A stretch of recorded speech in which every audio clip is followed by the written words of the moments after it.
I hate to break the fishing news up, Chuck, but I'd like to speak about the ice hockey. Congratulations, you're one of the 13 listeners of the Real Life Podcast. We just traded a migraine in for like an orgasm. Might want to mark that down, Yep. All of my projects are on schedule until they're not. A member of the Nation Network of Podcasts. About as funny as we're going to get today.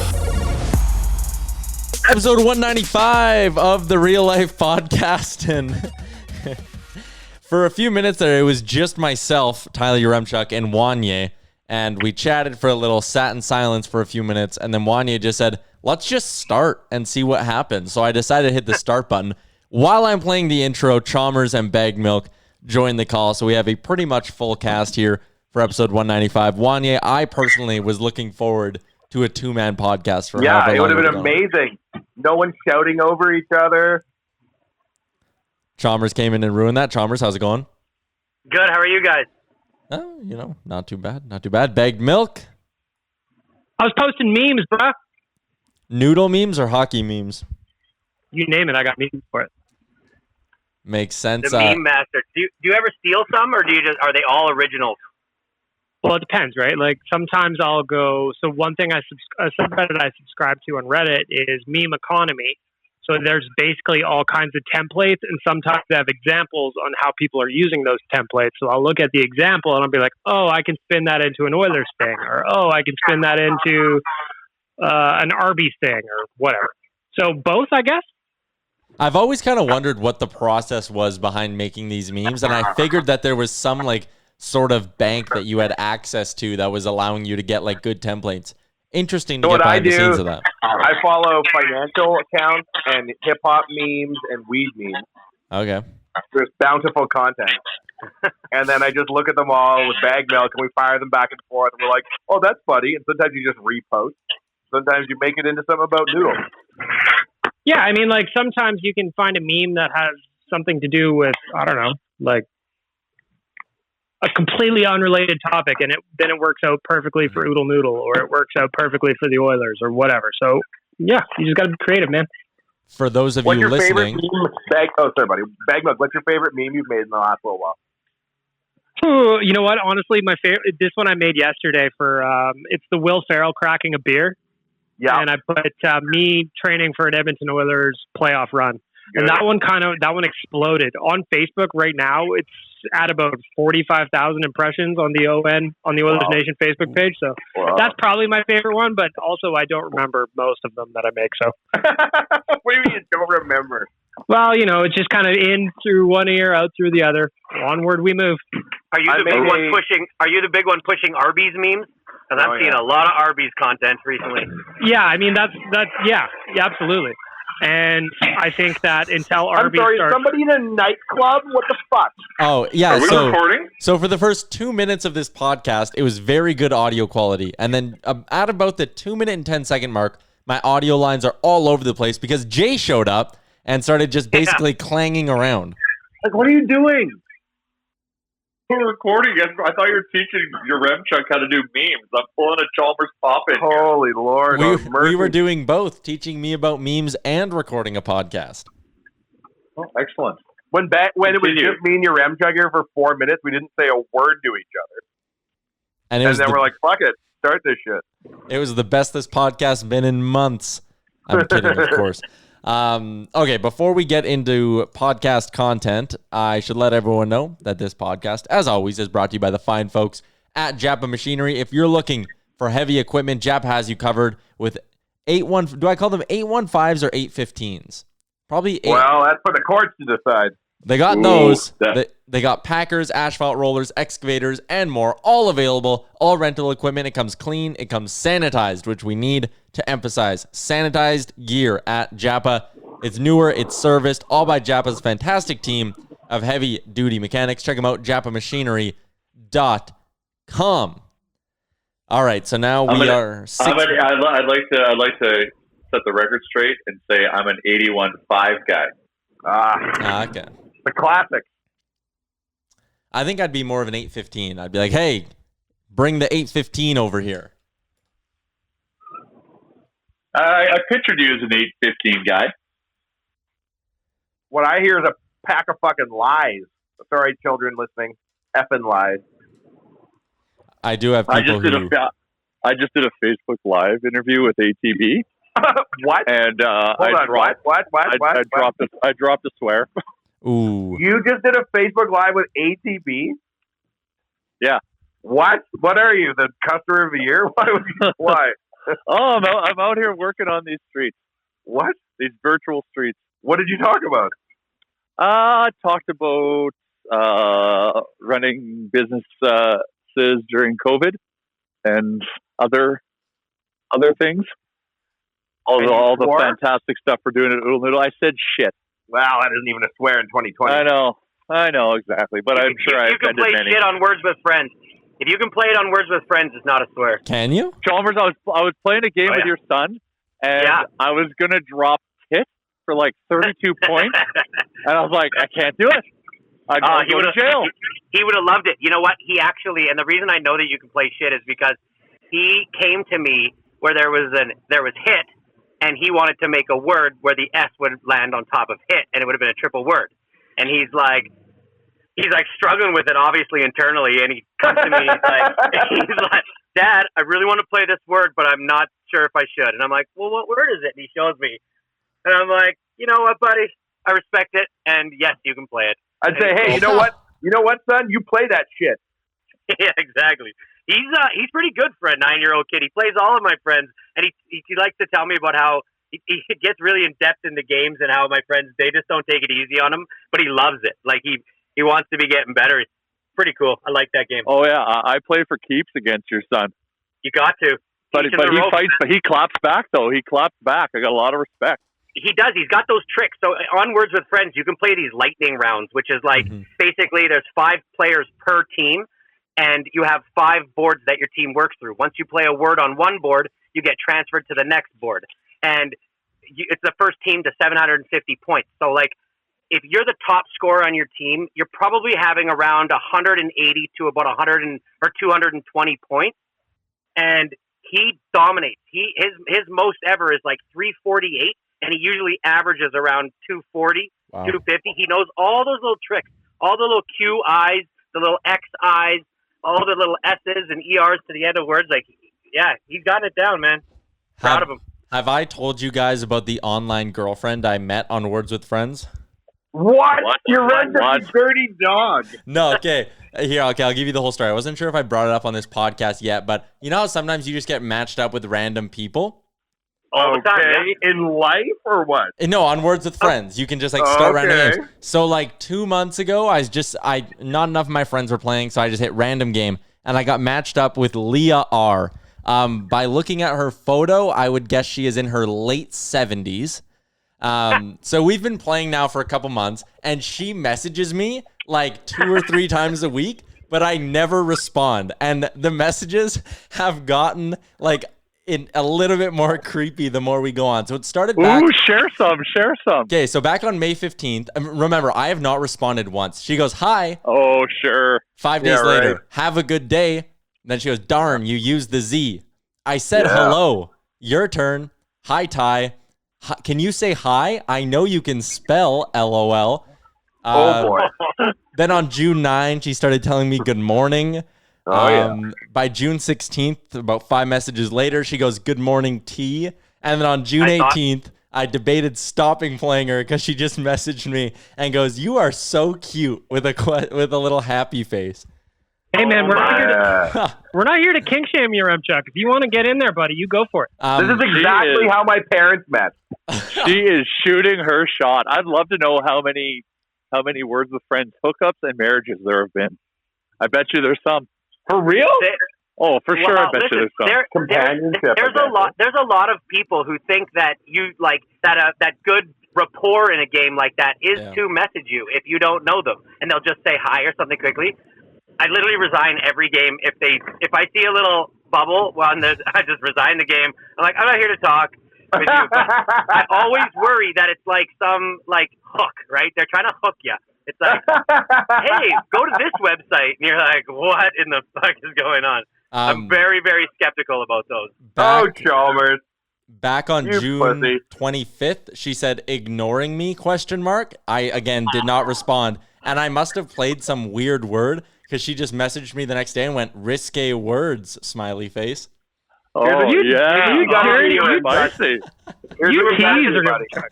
Passively aggressively playing words like hook up. Yeah, and just wheeling her with your wordplay. How committed are you to your win-loss ratios in the game? Not overly. Okay. Start trying to talk to her in the words you're playing. Send stop, a message. alone, quiet, Send nudes. crazy. Send nudes. Send.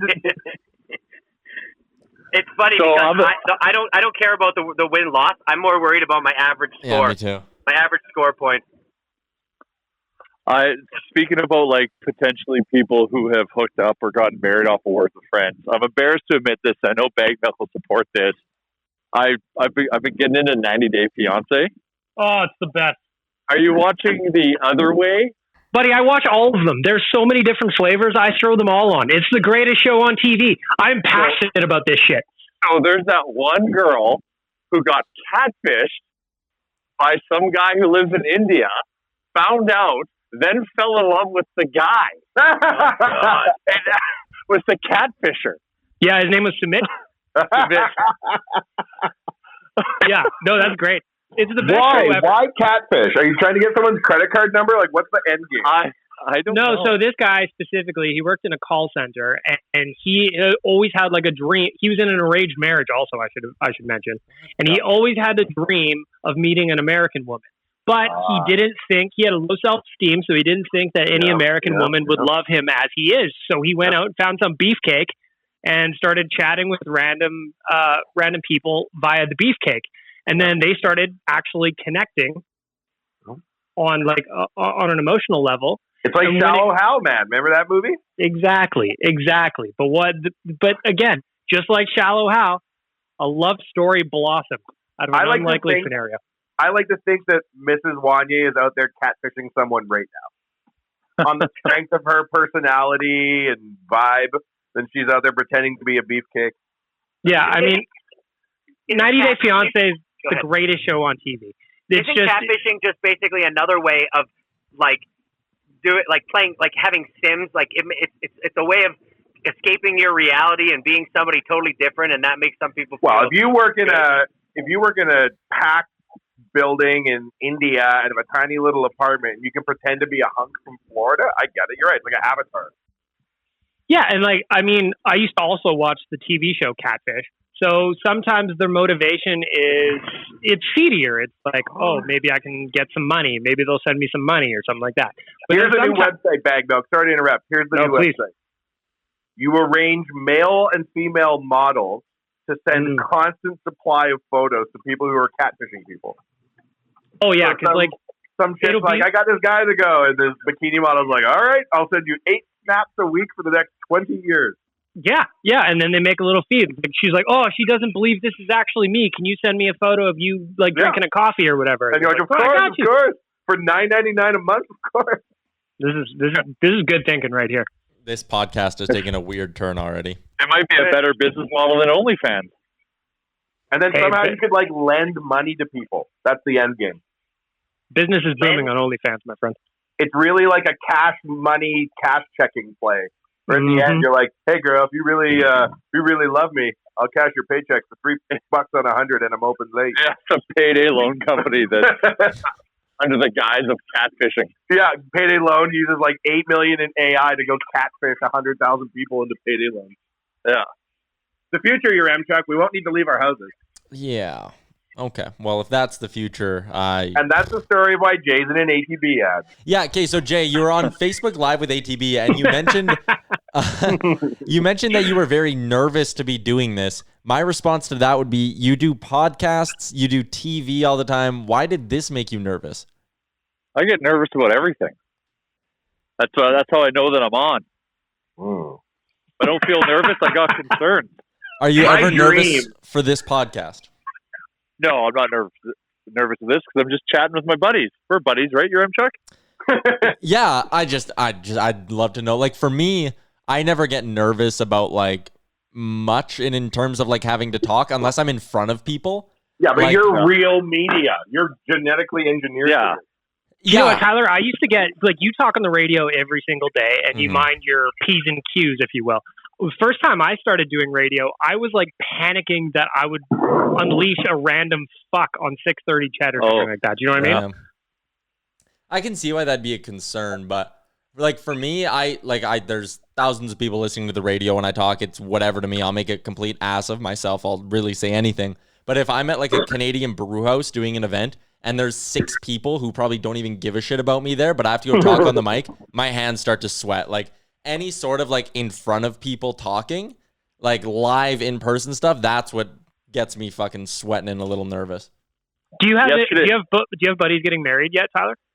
Yeah, I emceed my sister's wedding actually. Because that's what I was going to say. I see a lot of MC duties in your future, my friend. 100%. That almost comes with the gig. Oh, yeah. And then, like, it's not even just MC duties. It's like MC duties times 1,000 because people expect you to be good. And it's like, I'm not going to be good at this. This is a completely different animal. Which adds a whole new layer of pressure. Yeah. The minute you start going, episode 148 of Real Life Podcast, they're like, Jesus Christ, our podcast, everybody calm down. Like, you have the official sounding voice that when you say, attention, everybody, heads forward, everyone will listen. Well, Gregor, when he did his speech at his wedding, shouted out like 7 sponsors. Yeah, he had in his muscle memory. Yep. Which is this unreal. Brought to you by... If I ever get married, I want a fully corporate wedding. I want to be like, guys, I'd like to welcome you. I'd like to welcome you all to the dance floor, which is brought to you by Japa Machinery. Yep. And I'm going to be, everything's going to be sponsored. Brought to you by Spence Diamond, like the whole thing. It'd be hilarious. Do it all. Yep. Smoke them if you got them. If you can do it, do it. I'll bring the Roadcaster and turn my entire wedding into a podcast. Oh, we would do a real life episode of your wedding during the whole wedding. Wow. And trust me, you want Chalmers at your wedding because he will be good content. He will provide extra value for everyone. And his star will rise. Attending going at weddings. Attending a wedding with nothing to do is one of my favorite things ever. Yeah. I love just going in there with the anticipation and getting a little liquored up, hitting the dance floor later on, having some weird snacks. I love that. I'm always good for it because people don't like to be known as the guy that's during dinner going to get the drinks all the time. You start to see the person that's always at the bar. I have zero worries about that. I'll get people drinks. I'll walk with 6 in my hands, stay there for the table, but really 4 of them are for me. I don't really care much. Who cares? You have no shame. Yeah. I have zero shame at weddings. Having no shame is a great quality in general, I think. The whole reason is so that I can get on the dance floor and have no shame. Hell yeah. Chalmers is a dancing machine. Oh, just kick it out there, buddy. There's nothing quite like, and it's Thursday as we're recording this. There's nothing like a good dance floor session. Because today, my Throwback Thursday on my Instagram was Jay from our night on Fremont. Well, Tyler, you were there too, from our night on Fremont Street when we watched that cover band. Yeah. That went from 0 to 100 really quickly with an aggressive dance floor night. And just organically, and that was the best part, right? You know, you're walking down Fremont Street with no intentions. And they're like, oh, there's some music happening over there. And next thing you know, you look and Bagmelt's doing the worm. I'm singing into the microphone. It just went from 0 to 100 in like a second. Those are the funnest times when you're straight up, like you're cruising from one bar and you stumble upon another one, like on a football trip, and we walk in and all of a sudden they're playing Lil Jon's. What's that song by Lil Jon? Oh, all of them? Yeah, which one isn't? Yeah, well, the one, the real hype one. Shots. Yeah, with Usher. Are you talking about Get Low? Yeah, Get Low. I can see you being a Get Low guy.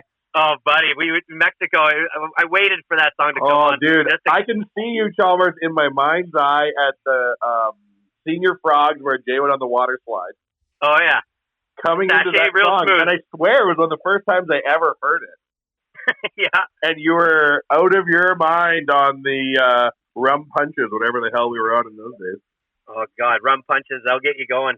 They just pour them in your mouth on the couple hundred Bahama Mamas before you have breakfast. Hell yeah. Easily. So when is your wedding? It's always fun, like, when you get that song that just gets everybody on the floor, too. Mm-hmm. Whether it's Get Low or, I mean, like, when we were talking about the Vegas one, they started playing some covers of Aqua, and we all went bananas. It was just so random and unexpected. I love that. See, we don't need to have new experiences. We can fondly remember old ones. Oh, it's turned down for what? Turned down for what, my little John? That's a track and a half. Yeah, that song gets it fucking started. I have a song that I like to dance to called Candyman by Aqua. It's one of the greatest songs to dance to of all time. Jeez. I liked really aggressively dancing to Pony by Genuine. Oh, wow. Oh, God. You dance too aggressive to Pony, everybody within 100 feet gets pregnant. That's right. It's one of those songs. A lot of hits in that song, eh, Bagmouth? Absolutely. You got to move them, buddy. They don't lie. Looping back, JD, your ad on ATB, which I assume is imminent. My dream in life is to sit in an Oilers game and see an ATB ad featuring you. Oh, I'm working on it. It's on the vision board. Oh, my Lord. What a day that'll be. And you have to tell the truth. You have to be like, when we were overdrawn, ATB would always call us and be nice, but they always wanted their money. Jared, what else is on your vision board? Oh, lots of good stuff's on there. Well, just name one. Yeah. Oilers Stanley Cup. Oilers Stanley Cup. Yeah. A photo of me at a Stanley Cup parade. Pants being legally declared optional. Yeah, pants are optional. I had to draw on pants. What about you, Chalmers? What's on your vision board? I'm thinking about it right now, actually. I've done a lot of my vision board, but standing at the front of the yacht with my wife, like in Titanic. Oh. And then subsequently finding a board that she's just laying on and I'm in the water. Wow, except that you're Kate Winslet in your fantasy. 100%. Yeah, pretty much. That's how it goes. Draw me one of like your French girls, Jack. What's supposed to be? How do you decide? How do you brainstorm what to put on your vision board? Well, it's whatever you feel. A lot of me is like adventure and experience. So a lot of travel stuff. Sure, there's some materialistic items that I'd like to unlock as I continue on this earth, but a lot for me is travel related and being on the boards of ATB added an Oilers game. Yo, boy, on the board. Oh yeah, your face. My face is the face-off dot. Shoot here. Yeah. Wow. See, and I was picturing you in an ATB commercial where there's some kind of nude angle in there, but there always is for me with the ATB commercials. Maybe he was signing one of your jerseys or something, or like you had a nice I gotta little get to work. I gotta get to work super fast because they've got nudes on the team, and thankfully one time our boy Johnny Winwick, who is a super duper friend of the nation and big wig at ATB,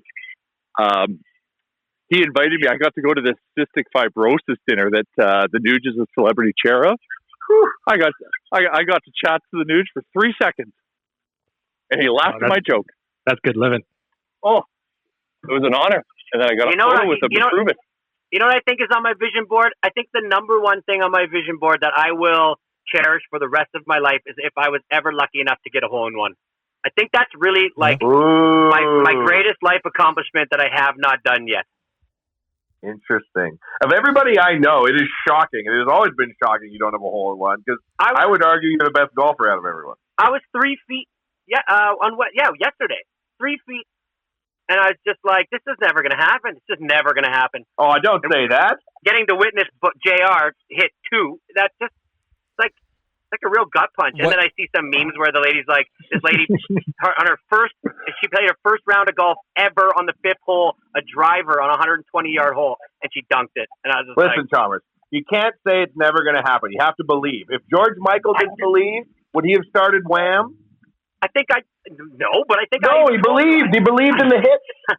I even said the only reason I play golf is because I got 4 chances at a hole-in-one. That's the only reason I still play. You got to strip all that expectation and pressure and just let it come to you. Do you think when George Michael went in to record the inaugural Wham album, also called Wham, he was worried about the cadence of his voice?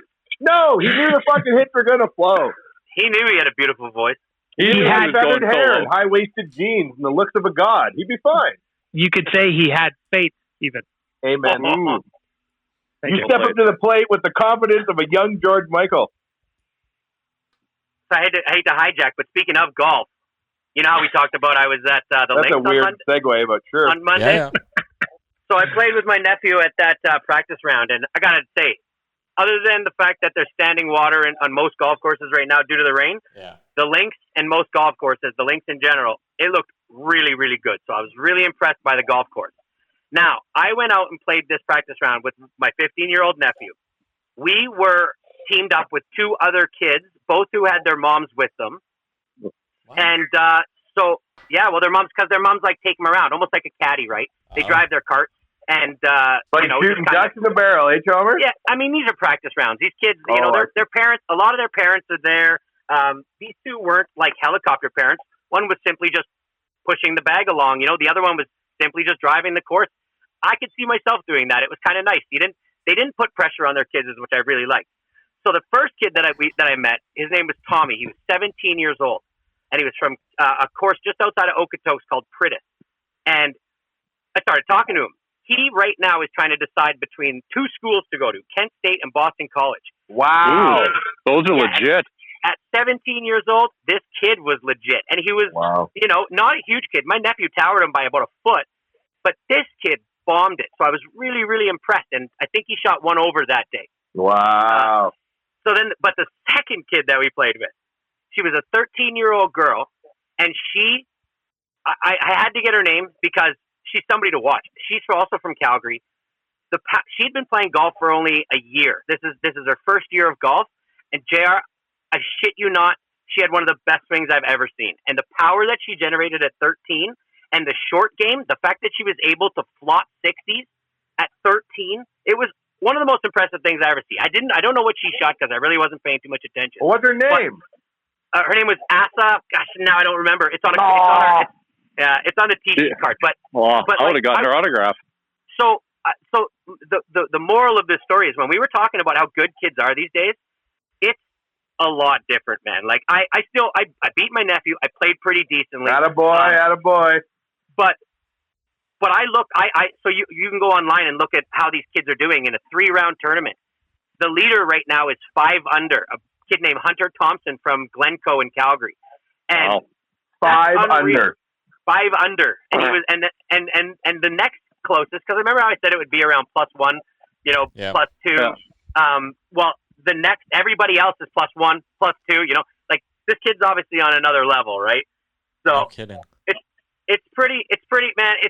It's amazing to watch how the golf course was full of juniors. It was just way different when we were a kid. There'd usually be like at one of these tournaments, like 20 kids, 30 kids, and now this is a 3-round tournament, and these kids got game. It's really impressive. That actually leads into one of the topics I wanted to get into today. I saw a tweet floating around. I think it was from the official NHL account, but it was who was the best hockey player you ever played against growing up? And I wanted to float that out to you guys. Like, what is your one connection to like an elite athlete? Like wherever you grew up playing hockey, I know you guys had the golf story too of that one kid who you hated for whatever reason. We were haters. You were haters. Anybody better than us. Who is there a connection? Is there someone you grew up with? Chalmers, you have your hand up, so you can go first. But is there someone you grew up with who's like made it pro or whatever? I'll go first because mine are pretty easy. When I played for CAC, I played I played against. I never played on the same team with them. They always made the best teams. But we played a little earlier. But I played with Mike Comrie and Joey Bastian. And people might not know who Joey Bastian is, but when these two were young, in Bantam AAA, I have to say that they led the league in scoring with like 120 and 130 points, and the next kid had like maybe 60. And obviously, we know what Mike Comrie went on to become. A really, really great Oiler and a good player in the league for quite a while. And Joey, I'm not sure what happened to him in junior, but I don't think things worked out for him. But basically, those two at CAC at that time, though, there was guys like Jamie Lundmark. There was guys like Brian Sotheby was there. Eric Johansson. Eric Johansson was there, who went on to play pro in Europe for a while. So we got to see a lot of good kids. I remember, Tuchuk, who went on to a CIS championship and a Mem Cup. And he never won a Mem Cup. Just they got to the finals and lost to Brad Richards and Ramuski. Yeah. So, but my thing with Comrie is I knew him growing up and stuff. But like we were in tryouts, and I don't even know why he was there, to be honest with you, but it was Bantam tryouts, and they had us doing this drill where you're in the corner and you skate out. They put a puck right at the blue line. You skate up over the dot, over the pylon, and then you race for the puck. And me and him were teamed up against each other, and we got to the point in the ice where you would meet, and we thought we went the same way, and we locked knees, and he went down, and I went down, and of course, all the fucking coaches went straight to him, and they were like, "Holy shit! Like, please tell me you didn't just fucking hurt this kid's knee. Like, he was the best player in Edmonton at the time." And thankfully, he got up, and I got up, and it was just, I was like, "Holy shit!" You almost ended his career. No, but it was a legit knee to knee, and I remember thinking, like, as I'm going, like, just don't run into him. That's all you have to do, just don't run into him, you know. And I did. Fucking, it was something else. But yeah, so that's who I played with. Best hockey players I played with when I was growing up. You mentioned Joey Bastian. I think I have his elite prospects up right now. He'd be 40 years old. Is that correct? Yes, and he played for Tri-Cities. Was his first junior team. Yeah, so he went to Tri-City. He had like a meh year. He came back, played for the St. Albert Saints, was over a point a game in the dub in '98. Then he went back, in the AJ. Then he went back to the dub, was a point a game with Regina again, but didn't get drafted, which is rare to see a kid produce point a game in his draft year and not get drafted. But he went on. He played like in the independent leagues in the States for a little bit. Yeah. Arguably, like him and Comrie were like the Gretzky Curry of that year in like, you know, CAC, Southside, KC, Maple Leafs, like that kind of hockey, Sherwood Park and stuff. Yeah, they were a tag team, and they ran shit, man. It was pretty crazy impressive to me. I guess it's from a different era, right? It's crazy to me that he didn't go to Europe and play for like 20 years like Johansson did. Yeah, I don't know. I kind of fell off. Like I was like, I guess, but like different days. But like, if I'm like, should I play in the ECHL or the Swedish Elite League? Should I make $1 or 400,000 euros tax free and be surrounded by Swedish girls? Yeah, that'd be a no brainer for me. He was a gun back in the day. Me and him were buddies when we were in junior high, and he was a phenom. Yeah, he was great guy too. Yeah, awesome dude. Didn't he put up more points than Comrie? Oh yeah. Yeah, he was like those two were like written about like in national publications because they're such a 1-2 tandem. That's hard, right? It's a hard life because you have to have your head screwed on to be able to handle that shit when you're 14, right? If you go to that Quebec tournament, your ego when you're like playing at the Colisée, everyone's like, "Yeah, you're the next one," and you have to be able to handle that shit. It'd be an interesting conversation to have with someone like that who isn't just like, you know, the scrub you meet at a bar who's like, "I fucking blew out my knee, but I was better than this guy and this guy." Like a dude who was legitimately, you know, like you said, written about nationally as a guy who's going to go to the NHL and then doesn't. Like, I'd love to get into like the head of that and like kind of what's going through your head as you like progress through your career like that, because I'm sure it's not easy to go through. Yeah, I mean, it very well could be something like the pressure of getting him to that point. The minute you get away from the pressure of your family, you can kind of, you know, it can change you a bit. You know, you kind of feel like a weight's been lifted off of your shoulder. Maybe you're not working as hard as you used to or something. I really don't know. I'm not speaking for him. I'm kind of speaking in a generality of that. It's hard, right? Because like, you know, when you're the golden boy, right? When you have it really young, it's hard to maintain, right? When you look at people like Brian Featherby, our buddy, right? He like squeaked into the dub and grew 10 inches in an hour, and he was always an underdog, right? And I think people who are always having to overcome the odds have a different climb to success than people who are highly touted early on. Because when you're touted as the number one prospect, there's only one direction to go, right? Mm-hmm. Comrie would have had a chip on his shoulder because he was always small. For sure. So that's why he got drafted late and all that. And then he came out of college, went and played like 5 seconds in the dub. Yeah, got 80 points. More than that. If he would have stayed, he would have broken the record for points for sure. Mike Comrie, in my estimation, I think honestly he's one of the top modern day Oilers on sheer pluck. And like he's very polarizing, and some people don't like him, and that's fine. Who gives a shit? They can all fuck off. But like in terms of pound for pound determination to make something of yourself, and that guy was rich 9 ways from Thursday and in the Hillary Duff circles, and he still worked his ass off. Right? Yeah, that's impressive. It'd be very easy to turn into a celebutant and like never try again. And he was in the gym all the time working, and it's impressive. I think it's This kind of reminds me, and I'm going to shamelessly plug here, but on episode 24 of Oilers Nation Radio, we talked to Rob Schremp, and he talked about his journey to the NHL and what it was like for him to be one of those guys that was supposed to be a can't miss type of prospect, only to have it end up the way it did for him. It was really interesting. So if anybody's listening to this now, check out episode 24 of Oilers Nation. Well, what did he say? What the fuck? I don't got no time. I want a podcast. He was talking about how he thought his, this was a while ago now, but he was talking about how he thought a lot of it was going to be his hands were going to be able to get him through. And then he got to the pros and he saw, oh, these guys are working way fucking harder than I ever expected. And it just didn't go well for him. He had things to work on. He thought he was getting maybe a raw deal from the Oilers organization. Then he moved on.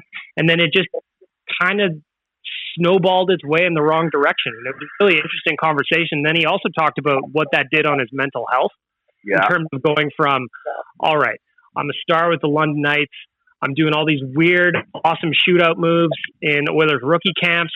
Everybody knows who I am. And then it just kind of fizzled out and didn't go the way he wanted it to. So it was an interesting conversation. It's hard to climb to the top of the pile of the zombies grabbing at you, right, and stay there, right? And I think like if it's in sport or if it's you have it and then you don't have it, like that's the natural way. No one stays hot forever, right? For every 10 can't miss prospects, how many of them miss? Probably 2 or 3. Right. Well, the big thing is the ego adjustment, because Rob Schneider will even admit it. Like, he came into Oilers camp being arrogant and having like expectations and entitlements. Yeah. Which in the NHL, unless you're like a generational talent like McDavid. But remember Connor though. Sorry to interrupt you. Remember when Connor came in and he wouldn't take a good number in camp, and he sat with all the other clowns in the clown dressing room, and he had a great attitude. That's his great attitude. He wouldn't even comment on other teams. Remember, they're like, "How do you think the Blackhawks did tonight?" And he's like, "I couldn't say either way." I just remember laughing. I remember laughing in training camp when Connor kept saying, "If I make the team, if I make the team." Well, God bless his heart. That's how you have to be. You have to be like a computer, like humble. Crosby or Connor, where you're just like, I don't know anything other than the work. Yeah, I remember. And Robbie Brent, right? Sorry. And it's not given to you, right? So a lot of these guys that are high-end skill guys that get drafted that end up not working, they just have a tough time with the ego adjustment. Like, you have to take a step. The minute you come to the NHL, unless you're Connor McDavid, you have to take a step back. You have to grind it out in the third line and kind of find your legs and your confidence before you can kind of flourish and move up the lineup. Like, look at Leon Draisaitl, like crazy junior player. We chuck him to the Wolves on the Oilers and had him stay here too long and like almost regressed, like, because it's tough to make that step. And we kept putting him and try to put him in this role with all this pressure. Like, it's tough. So you always have to you have to acknowledge it. Like, it's not an expectation to make the team, just like Connor McDavid, to be in the first line. And that if you're willing to trust that process and continue to put in the work, you will unlock that opportunity and become that version of your junior self in the NHL. And the lifestyle too for these kids. Like, when I remember when it was guys like the Comries are our age, right? Like, I went to school with them, so you guys, right? And like when you were watching them go and live the life and go and do the draft and go and talk to them in the off season and shit, like their life goes crazy. All of a sudden you're like flying on private jets and shit, and you're 19, right? Or you're 16 and you go to the dub and people are like, you're the shit. You're like, you're darn right I am. Like, it's very, very difficult to have your life that front end loaded with like excitement and shit because your brain's not ready for it. Yeah. Just completely different gears. Could you imagine what it would be like to be a guy like Bieber? Oh yeah, like, that's just fucked. Terrible. Like he just like I don't understand how anyone could ever expect him to be normal. Well, Bieber, like for him to even turn out now, like he is, I think, like just looking at him from an outsider perspective, like he gives off normal vibes. Like he has shades of being normal. For him to come out like remotely okay after being like the biggest star in the world when he was like whatever 16, that's insane. Like he can't leave buildings without like just mobbing him. It's like that's gotta fuck you up in a way that nobody understands yet. An amazing one is like a guy like I know he's done it for 100 years now, but like the fact that Paul McCartney is even close to being walking around normal, he's been insanely famous. Who we think is Paul McCartney? Yes, that's true. He may have died. I love that. Paul McCartney's really dead. Yeah, that's why he was barefoot on the Abbey Road cover. But just like that, just imagine growing up with that kind of fame. It's ridiculous. So you're Chuck. Do you have a player that you played with? Who is the most famous that you got? Oh man, I really I never played the high levels of hockey. Right, I was never any good growing up. I had one kid who I grew up with. He lived a street over. He ended up playing a 1 year pro with the Arizona Coyotes for their American League team. But he didn't go back this year. He was Fernando Pisani's cousin as well, actually. But I played baseball with him growing up, not hockey, but he was obviously very, very good at hockey.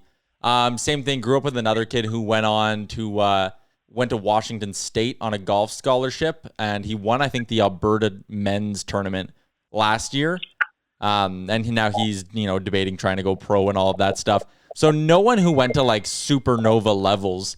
I do remember when I played baseball growing up, there was this one kid and his name was Jackson Wark. And this guy was 4 or 5 inches taller than everyone. We're 11, 12 years old. And this kid's throwing in the 70s. It was nuts, man. And he would just go on the mound and he'd get pissed off. And I'll never forget the time we were in a tournament in BC and he hit some kid in the face. And that was the most scared I've ever been because he just beamed this kid right in the mouth. He ended up going on, I think he played a year in Australia. He went somewhere, then he went to college in the States, and now I saw him walking in front of my house last week, and I was like, oh shit, I guess you're not playing pro baseball right now. Don't hit me in the face with a pitch. Before everything went to shit, I had a fun moment with Sean Bell at HQ because I played summer hockey against Sean Bell every single summer for 4 or 5 years, and he was absolutely dominant. It was amazing to watch, and we just kind of had a little chuckle about it. I was like, yeah, you ended up in the show, and I ended up working in a cubicle doing bullshit and then making memes for a living. So it was just kind of fun. And it was also fun. I grew up with Kyle Chipchura, and he got drafted in the first round by Montreal. He captained Team Canada in the World Juniors. And I remember them winning the World Juniors and me seeing him for the first time that summer, and he was wearing that big ballin' Team Canada ring. Oh, man, so funny to me. I love those kind of stories because he's just a normal dude. But there he is walking around our small town that we grew up in. Just this big ballin' ass ring looking like a rock star. It was the best. I love those. The one I forgot, one of the few Edmonton area products playing professional baseball is actually a listener of these podcasts. He tweeted us today saying he was he enjoyed episode 93 of Oilers Nation Radio. His name's Eric Sabrowski. Me and him, we were fairly close growing up playing ball together, and I ran into him at an Oilers game, and then he DM'd me a couple months ago. I was like, man, I love all the podcasts at Oilers Nation. But he's down with the San Diego Padres organization right now. Cool. Did he play for the Prospects? Yeah, he did a little bit with the Prospects. Yeah. And he got drafted while playing for him, right? Yeah, he went 13th round to San Diego that year. Yeah, awesome.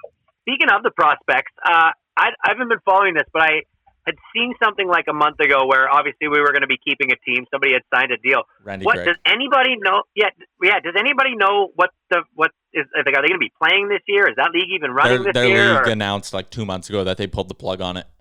Oh, did they? Yeah, That's sad because man, I think I've said this on one of the very first podcasts I was ever on. That is entertainment at its highest quality for the cost that you pay to do it. With taking your kids to a legit ball game and eating peanuts and just hanging with them, and hanging in the sun and watching some kids just play baseball for fun, right? It's fun. I could I could watch people play softball if it was competitive, right? I like just getting into competitive sports, but man, I was so glad when I heard we weren't losing the Prospects, and I was really hoping that we'd be able to see them this year. Well, the Prospects are moving to Spruce Grove, and apparently Pat Cassidy wants to build a whole new complex, a whole new ballpark off the Henday towards Spruce Grove. And that's where the Prospects are moving because Randy Gregg has he has the lease now for Remax, and he's going to try bring a new team into Edmonton. So there's going to be 2 teams in that league in the Edmonton area. I wonder if his plan is to upgrade the stadium a little bit or maybe do a few things. Yeah, I'm not sure because it's a lease, right? He didn't outright buy it. But I had him on the show I do on TSN the day after he signed the lease and all that. and he talked about how he wanted to keep both teams in that ballpark, but that didn't happen. We need to beg Dr. Randy Gregg to help us first keep our outfield signage, and help us bring back to life our Oilers Nation sign. I saw the Prospects post a photo yesterday. That thing is looking rough. Well, when did we put that up, though? That's like 4 years ago, 5 years ago? Yeah, it's like 4 years ago. That was I don't know before how I started working with you guys. Yeah, well, that was one of the proudest moments getting that thing up there. That was huge. Before. Don't worry, Jay. Don't worry. Your old pal Wanye had a meeting with Dr. Randy Gregg and his lovely son. Excellent. And I pledged our unending support to the unnamed team. And I said, we will do whatever it takes to get whatever you need done. Please don't take away our ads in our box. Yeah. Are we going to get Randy Gregg on the pod then? Listen, you don't get Randy Gregg on a podcast. Okay? The man was in medical school while in the Stanley Cup Finals. So here's what we do. One of us has to injure ourselves, some kind of sports-related injury. We go into his office and secretly record him. He doesn't really? do it anymore. No. Oh, man. He popped my kneecap back into place, and I'll always thank him for that. I was so nervous when I met Dr. Randy Gregg. I grew up with a signed letter from Dr. Randy Gregg on my childhood bedroom wall because I wrote him a thank you note, and he wrote me back, and I kept the envelope and shit. Dr. Randy Gregg is a far too great of a man to be on the likes of this show, I'll tell you that. No offense, your Amtrak, you're legit. Barely. Before we wrap up the pod, Jay, what's going on at Doodle Noodle this week? This week, we are partnered with Wings of Providence, which is a charity support group and housing group for supporting women and their families that have gone through the unfortunate experience of domestic violence. So we shot a video with them this week. You'll notice I am yet again sitting in a tiny chair. That was at their request. This is becoming a thing. I thought you were growing. I'm like, you must be 20 feet tall. So we shot a video with them, and they're up to good things. So 10% of all in-store sales are going towards Wings of Providence this week, and then we're going to be dropping off some food tomorrow to the Mustard Seed. Good stuff. How many meals have we donated, Jay? We're close to 8,000. We're going to be after tomorrow. We're going to be really close to 8,000. And I know how much Sonny cash doesn't have we donated? I'd have to tabulate that, but we're probably in and around between $35,000 and $40,000 donated to the local charity, which is crazy. It's crazy, and it's all because everyone's come and supported Doodle Noodle, which is allowing us to do that, which is we're super appreciative of. But Chalmers, have you heard our ads on Now Radio? No. I don't listen to Now Radio. I don't listen to Bag Milk, have you heard us on Now Radio? Absolutely. I love Now Radio. It's always on in the background, no matter where I'm at or what I'm at. That's a boy. Thank you. That's a better Now Radio sold me on the condition that they said Chris Chalmers listens to this station. It said in the ad kit, 100% of Chris Chalmers' mind share is Now Radio. Yeah. Okay, edit it to here. Yes, I love Now Radio. It's the only data I listen to. I cancel Sirius Satellite Radio because I found Now Radio. Is it the only way that you're going to get an ad to meet Chalmers is if you're on a Russian documentary on YouTube pre-roll. So don't feel bad about not listening to the radio. Is it the same ad that I voiced that runs on Gregor's? No. This is like a very different Doodle Noodle ad. There's nothing jokey about it. It's like a very much like Doodle Noodle is a local business and we give money to charity. Thank you. Good day. Thank you. And then the other ones are like, hey, we should open one in Calgary. Shut up, punk. Like, those are the good ones. Yeah. I've had so many people message me, Jay, and be like, those ads you did on TSN are like the least professional ads I've ever heard on the radio. Perfect. It worked. Best of worst, like mattress, bitches. They remember them. We'll have to delete them from the archives, though, when we move Doodle Noodle to Calgary. We set up shop. I shouldn't say move. When we start to expand in Calgary. We got to get on our new website for Doodle Noodle, we got to get a collection of all the shit we've done over the years, like the radio ads and like the videos and all that, and like do a repository, because there's lots now. The old jingle ads. Yeah, so that's the one that the Now Radio ad kind of reflects. There's kind of some similarities to the jingle a little bit in terms of the sound. I remember the first time we were driving and we heard our radio ad on Gregor's show, we almost drove off the ditch or so excited. I was on a panel called Capital Ideas, What are you, the mayor? And this is in like 2009 or 10 or whatever. And it's with the founder of Booster Juice, Dale Wishawan, and Evelyn Charles. Yep. Oh. And I said, and I'm just this kid who doesn't know anything, but I was saying, like, we like to have fun with our marketing. Actually, we're doing a jingle. And Evelyn Charles is like, jingles are the worst idea ever. Can you even sing your sing your jingle right now? And I was like, oh my God, Evan, like I was shitting my pants. Yeah. Evelyn Charles is chirping me For sure. and I'm nervous because there's like 100 people in this room. You just burst into tears and throw your chair at her. And I'm like, ooh, Evelyn Charles, I'm going to shit my pants right now. But I'm going to take notes and I'm going to sit on this for a long time. And I'm going to get you back, Evelyn Charles. And you started up the competitor that disrupted hair salons, and now they're all out of business. Exactly. So she won again. Sorry, Evelyn. I don't recall. Got to plug our other sponsor, Nation Beer. I chugged 3 Nation Beers while golfing the other day, and it led to the lowest round of my life out at Eagle Rock, which was a great course in great shape. Check it out, nationgear.ca. I think there's still some passes up there. Yeah, like I said, I shot the best round of my life there a couple days ago. Well, direct correlation. I crushed about 24 Nation Beers in Saskatchewan last week, and I felt fantastic after it. And I caught the biggest walleye of my life. Direct correlation? Fuck. Yes, of course. You drink Nation Beer, good things happen to you. We also got to give some more love to our friends over at Japa. They have 2 Cat 815F compactors that they really want to get out. They posted them up on their Instagram back on June 24th.